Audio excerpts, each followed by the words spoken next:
और इस वक्त की बड़ी खबर लखनऊ से आ रही है। निकाय चुनाव से जुड़ी हुई बड़ी खबर, आरक्षण सूची जारी कर दी गई है। इस वक्त की बड़ी खबर लखनऊ से, यूपी निकाय चुनाव से जुड़ी हुई बहुत बड़ी खबर। निकाय चुनाव की आरक्षण सूची जारी कर दी गई है। तो तमाम बाधाओं के दूर होने के बाद अब आरक्षण की सूची जारी कर दी गई है।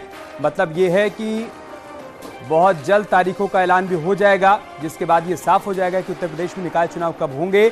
लेकिन इस वक्त की बहुत बड़ी खबर हम आपको लखनऊ से बता रहे हैं, निकाय चुनाव के लिए आरक्षण की सूची जारी कर दी गई है। ओबीसी आरक्षण पर पेच फंसा था, मामला हाईकोर्ट होते हुए सुप्रीम कोर्ट तक पहुंचा था। लेकिन ओबीसी आयोग की तरफ से सर्वे रिपोर्ट पेश किए जाने के बाद सुप्रीम कोर्ट से ग्रीन सिग्नल मिला। कल ही सरकार की तरफ से कैबिनेट की मुहर लगी और अब यह बड़ी जानकारी सामने आ रही है कि निकाय चुनाव को लेकर आरक्षण की सूची जारी कर दी गई है। थोड़ी देर में बाकायदा प्रेस कॉन्फ्रेंस के जरिए भी जानकारी साझा की जाएगी। मंत्री ए के शर्मा प्रेस कॉन्फ्रेंस करेंगे, सरकार के प्रवक्ता हैं। लेकिन बड़ी खबर यही है कि यूपी निकाय चुनाव से जुड़ी हुई बड़ी खबर, हमारी जो वेबसाइट है विभाग सूची की, उस पे अपलोड हो चुकी है। उसे आप एक्सेस भी कर सकते हैं, देख भी सकते हैं। आप वहां देख पाएंगे कि अनंतिम, मैंने बोला अनंतिम, ड्राफ्ट नोटिफिकेशन जिसको कहते हैं, इसमें ड्राफ्ट नोटिफिकेशन किया गया है, जिसमें आपत्तियां देने के लिए 1 सप्ताह का समय दिया गया है और 6 तारीख तक में, यानी कि 6 अप्रैल तक आपत्तियां, शाम 6 बजे तक आपत्तियां दी जा सकती हैं। जो हमारा स्थानीय निकाय का निदेशालय है सेक्टर 7 गोमती नगर विस्तार में, वहाँ आपत्तियां लेने की व्यवस्था हम लोगों ने की है।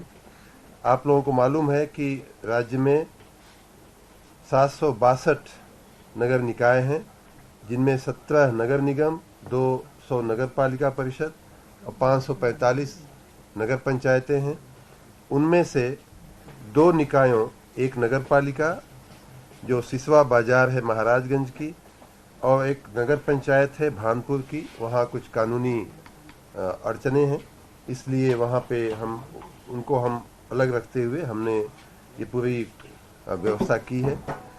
तो इस प्रकार 17 नगर निगम की, 199 नगर पालिका परिषद की और 544 नगर पंचायतों के रिजर्वेशन की आज अनंतिम अधिसूचना जारी कर दी गई है।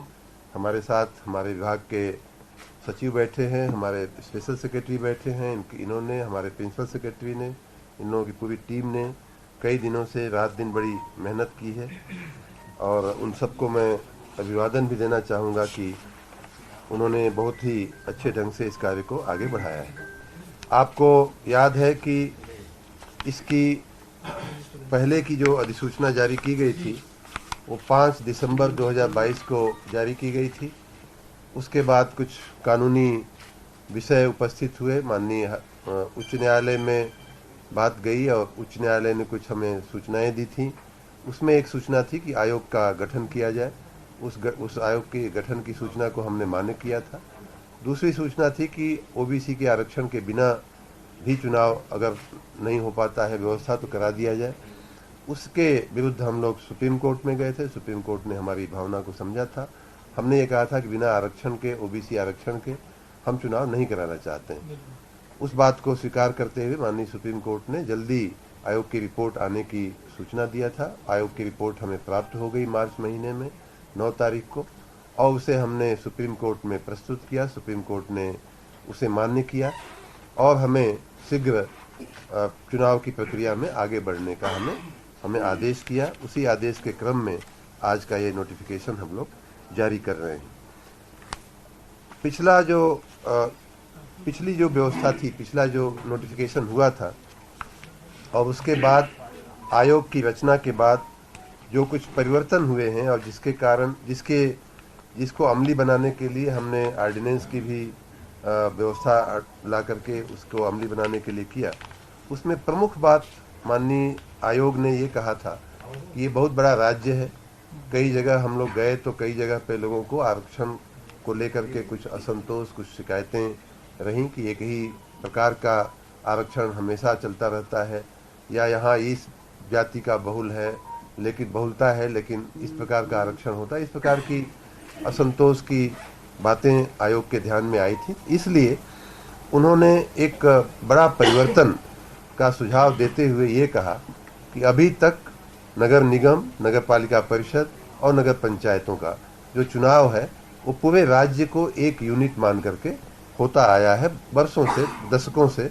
जब से ये चुनाव की प्रक्रिया राज्य में शुरू हुई है, जब से हमारे अधिनियम बने हैं, तब से यही प्रथा चलती आ रही थी। लेकिन बहुत बड़ा राज्य है, इसमें अगर इसको स्टेट की जगह रीजनल लेवल पे हम अगर इन सीटों की गणना, आरक्षण की व्यवस्था को के मापदंड को हम ले जाएं तो शायद संतोष ज़्यादा बढ़ेगा। उस दृष्टि से उन्होंने कहा कि नगर निगम तो जैसे पहले होता था राज्य स्तर पे, उसी प्रकार आप 17 नगर निगम को देखिए, लेकिन नगर पालिका परिषदों के लिए उन्होंने कहा कि आप राज्य की बजाय मंडल स्तर पे उसका चक्रानुक्रम आप चलाइए। उसी प्रकार नगर पंचायतों के लिए उन्होंने कहा कि जिले स्तर पे उसका चक्रानुक्रम चलाना चाहिए। साथ ही उन्होंने कुछ और भी जो बातें कही थी उन सबको आमेज करते हुए, लेते हुए हम लोगों ने ऑर्डिनेंस की व्यवस्था की और आज ये उसी के आधार पे आज ये अनंतिम अधिसूचना जारी की गई है।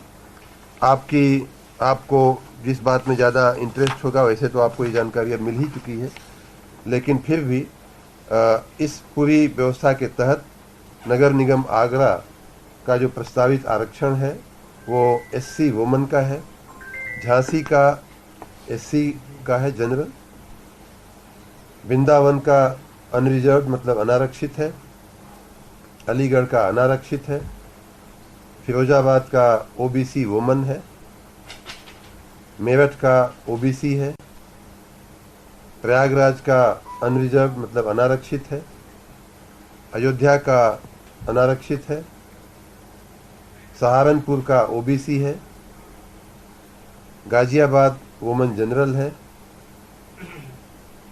लखनऊ वुमेन है, कानपुर भी महिला है, मुरादाबाद अनारक्षित है, गोरखपुर अनारक्षित है, वाराणसी अनारक्षित है, बरेली अनारक्षित है, शाहजहांपुर ओबीसी महिला है। इसी प्रकार से नगर पालिकाओं का भी सभी 199 नगर पालिकाओं के भी आरक्षण जारी कर दिए गए हैं। लखनऊ बताया मैंने, महिला जनरल उसमें कोई भी महिला लड़ सकती है, किसी भी जो जनरल होता है। उसी प्रकार नगर पालिकाओं का भी 199 का आरक्षण जारी कर दिया गया है और नगर पंचायतों में 544 का आरक्षण जारी कर दिया गया है। इस पूरी प्रक्रिया की कुछ जो हाइलाइट्स हैं वो मैं आपको बताना चाहूँगा कि ये जो आयोग के ने जो परिवर्तन करने का जो सुझाव दिया, वो करने से क्या फायदे होते दिख रहे हैं या क्या बेहतरी होती दिख रही है।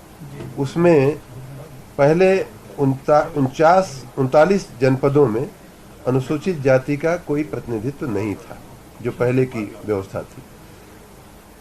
नगर पंचायत की मैं नगर पंचायत की बात कर रहा हूँ, तो नगर पंचायतों में से 39 जनपदों में अनुसूचित जाति का कोई प्रतिनिधित्व नहीं था। अब जो है उसमें काफ़ी ऐसे जनपदों में काफ़ी कमी आई है और अब मात्र 14 जिले ऐसे बचेंगे 39 की जगह। और चलिए आपको राइजिंग इंडिया के मंच पर लेकर